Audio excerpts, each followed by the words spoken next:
folks, I'm here with Erik Wiederholtz, and he's with Perlisten, and we just heard, I don't even know how to describe it.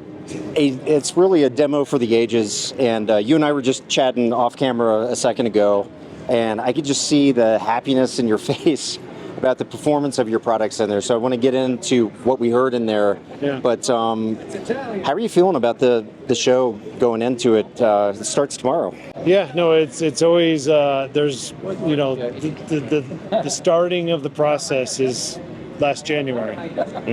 What products are going to use? What's the size of the space? Where is the seating position? Where are the speakers placed? And so it really begins a long time, a lot of prep for a show like this, because you really want to design by engineering principles, and that's what we all believe here. Sure. Officina, acoustic, Trinnov, Perlisten. That's why we really are cohesive in that aspect, is engineering principles first. Get the best response we can for every seat, from CEDIA RP22 standards, which I was also a part of, and many people from Trinnov and Officina Acoustica are a part of too. And so it's about, you can take terrible seating or design and make a great loudspeaker sound terrible. Yeah. And so it really is a cohesive package. So you really, you want to take great materials, you want a great loudspeaker design, and you want a great room. And it takes all of it, from great products that are, amplifiers, videos, screen, the whole experience. And so it takes a team, and to put on this kind of production is pretty ridiculous. It really is. Stress as well, but that's what it's all about. To get the great results, and from your face, it was also evident that it's a great experience. Really something special. Like I was just saying, it's like hopping into a Ferrari. You know what you're getting into when you pull out on the racetrack, but man, when you hit that gas pedal, it's pretty amazing. Now, you mentioned RP22, and I know RP1 is something that people are going to be talking about. It's not something anyone out there really knows about yet, but it's something that's going to be coming along. Yeah. You guys are pretty heavily involved with it. You said you were part of the committee that got that rolled out. I mean, have you seen anything happening in the industry so far since it's been about a year now? Yeah, absolutely. I mean, there's more manufacturers publishing more data. I mean, there's lots of great products out there, and to share that data is really crucial for any manufacturer. About, if I'm going to place a surround speaker at X height, am I going to get the right speaker coverage, for listener 1, 2, 3, and 4 in that row? Right. And so that's what enhances the experience for especially larger theaters. So that's what's really important about it, is to help integrators be more successful, because they're going to use the product properly. It's going to make them, their customers happier, and it makes us happier. So when their customers are happy, we're happy because they're using our products. Right. It makes your product sound really good if it's used properly. Like I said, you can take a great sounding loudspeaker and really put it in the wrong application, wrong position, whatever, and it's not going to perform. Right. And then the manufacturer gets blamed. And so the integrator, and that's what we don't want. We want the integrator to make great designs. We want great performance and get great experiences. And you guys are really at the leading edge of this. And for you out there watching, this is really important for you too, because this is part of the industry going to bat for you in many ways, and hopefully that's going to trickle down. Yeah, exactly. So we have 7 patents and counting on a lot of our products, and we do what's called a passive beamforming in our array, and we have some vertical control and directivity, and then a very wide horizontal.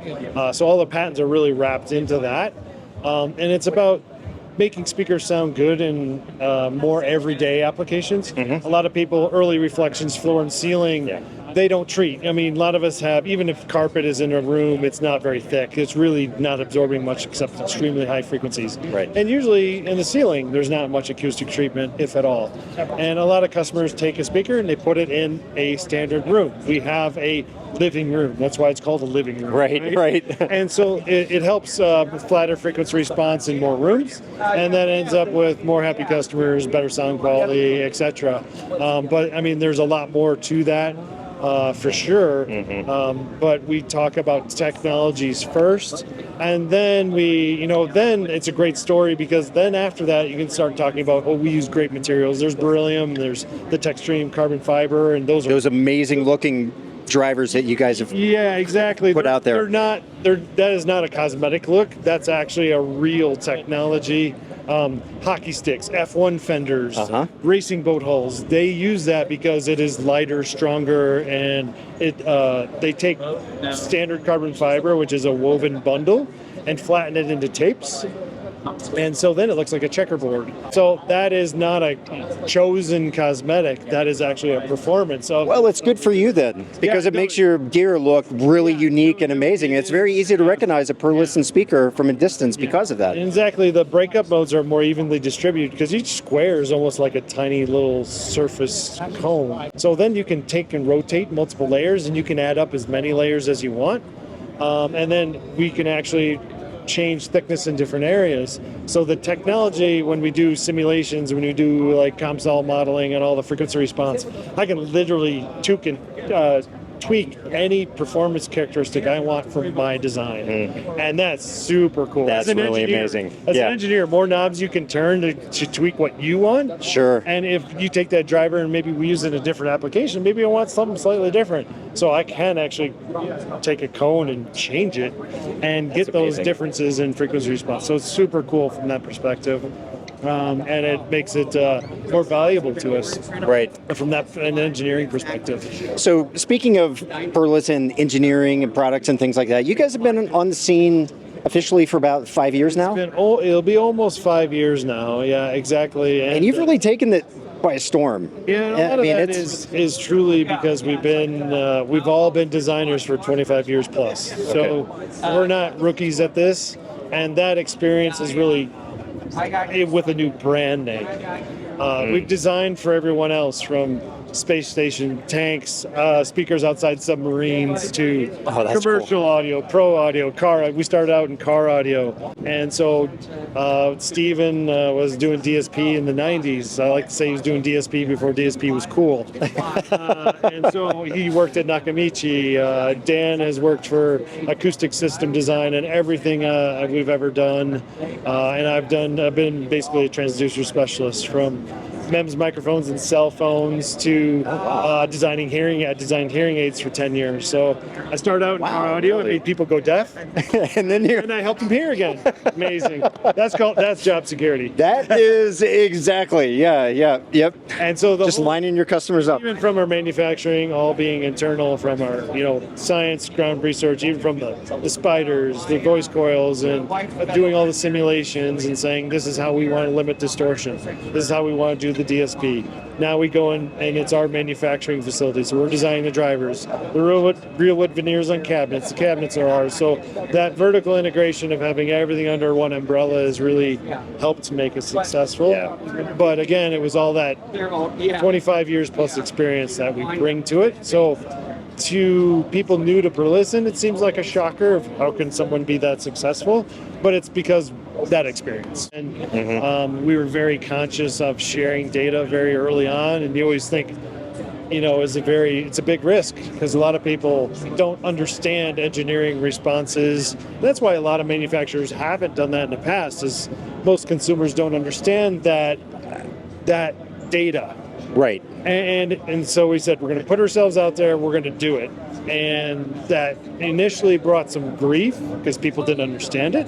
But through education and then experience from people using the products, are like, it speaks for itself. Yeah. And so it eventually, maybe it's initially a little bit of a problem, but eventually it pans itself out. It's like, that's what a great response should look like. That's what power response should look like. That's what happens in a real room. That's engineering. Right. It all. And speaking of rooms, I mean, I don't know if I want to call this like an unreal room, because it's pretty unreal. But you just heard that? I mean, it's amazing. We were just talking about the SBLs, the peak SBLs, and it's hitting up around maybe 120-ish. Yep. And like you were saying, that doesn't really seem all that loud because the distortion is just stripped away. Right, and so when I learned, when I was designing hearing aids, you learn a lot about human hearing and how we hear. And distortion adds energy. And so, and in the bands, near the fundamentals. So when we hear a speaker and it's got distortion, it sounds louder. So we go, oh, that's super loud. But when you listen to the same SPL with no distortion, you're like, that sounds almost 3 dB louder, or less loud, maybe even more. And so you don't get ear fatigue. It doesn't sound stressing. It just sounds amazing. And so that's a big difference. And what we really stress is not that you have to listen at those levels, but right. I don't think you have a peak, and it's that 1 millisecond burst in the music content that is uncompressed. And with low distortion, that's something different. It's just magic. That's a new experience, and that's something that's just you can't replace. You can't fake that. Yeah, no, you can't. In fact, gear gets exposed in those situations. It does. And I would like to say that speakers are generally the worst offenders of those techniques. I mean, amplifiers are getting so good. Processing is just amazing, especially like research that Trinnov does and other manufacturers. It's just so good.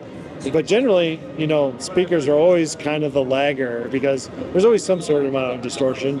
And it's generally higher than any other part of the system. And that's where, a great loudspeaker, if you can improve those things, makes a huge difference. And then the room acoustics, like I said, you can't get around that. You can't take a great loudspeaker and shove it in a room, and maybe it's still great. It sounds good, but you can improve any loudspeaker so much more with the room acoustics treatment and thinking about how it's going to be used in that room, where it's positioned, all those metrics. So let's talk real quick about the subs that are in there and the front three. Because I know you have a lot of other models in there, and maybe I'll throw up on the screen for everyone to see exactly what was in this room, because it really is worth noting everything. So the front three, which models were they? They are S7t Limited Edition. So these are the handcrafted. These are handcrafted half a dB matched pairs. Not in one average dB throughout the whole band.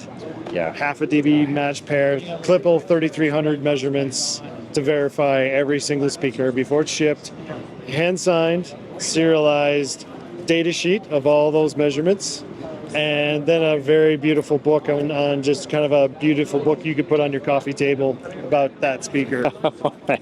And so I love it. And so it's pretty amazing from that perspective.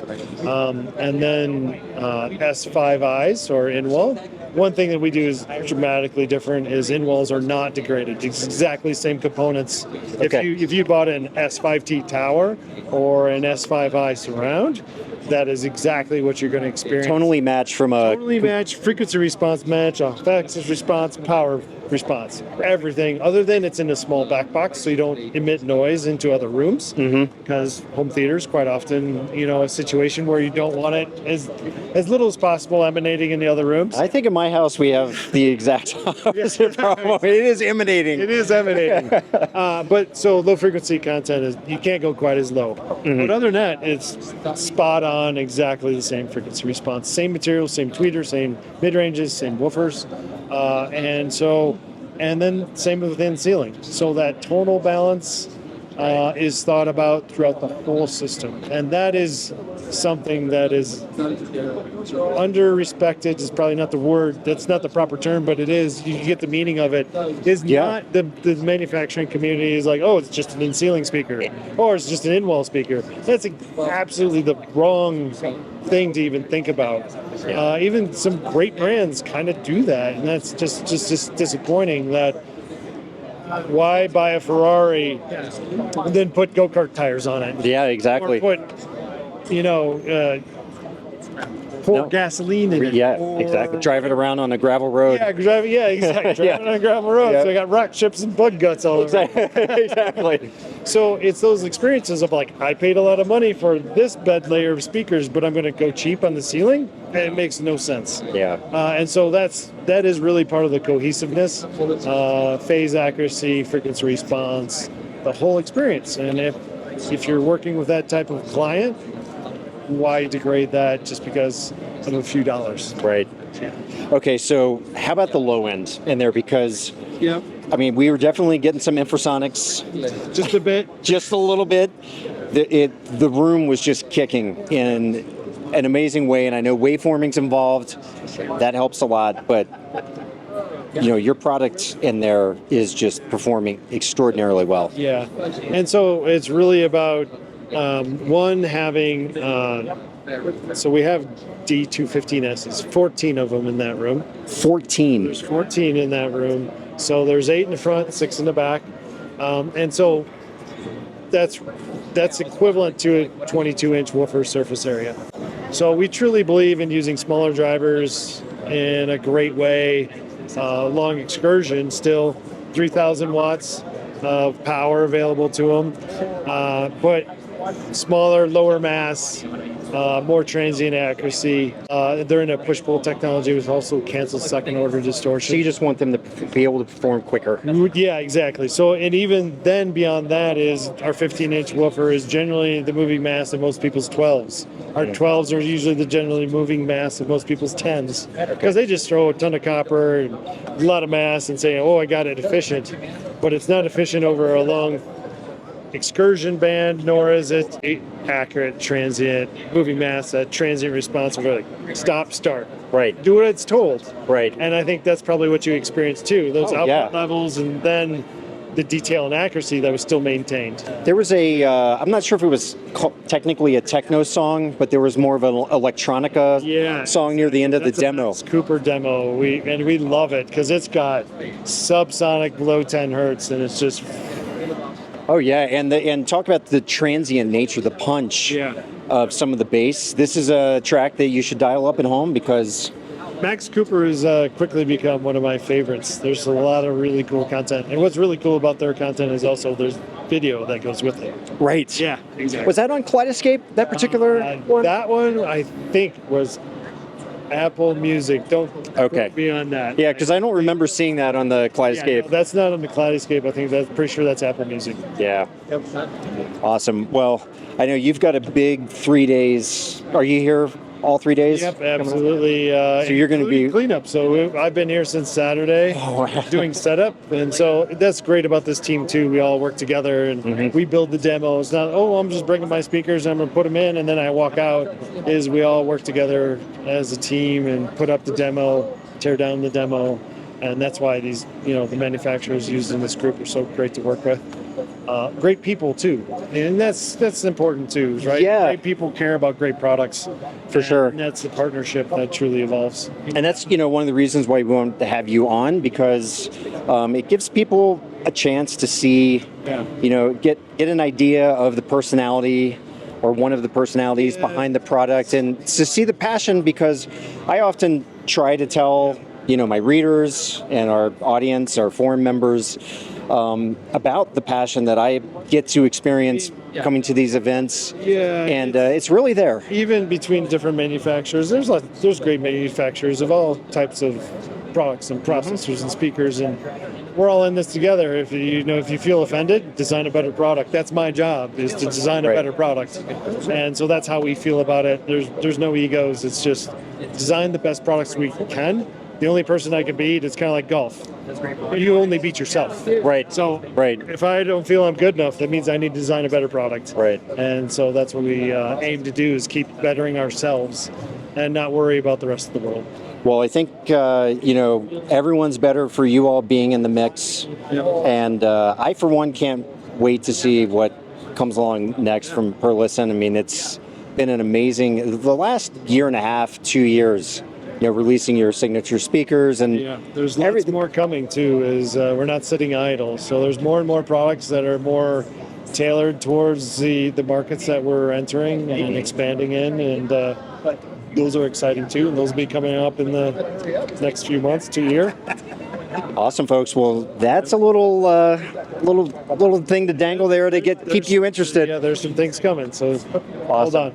Awesome. Well, listen, Eric, thanks so much. Nope, thanks. Appreciate it. Thank you. And everyone out there, we're going to have a lot more coverage from the show floor at CEDIA 2024. So definitely subscribe to the channel so you can watch it all. Okay.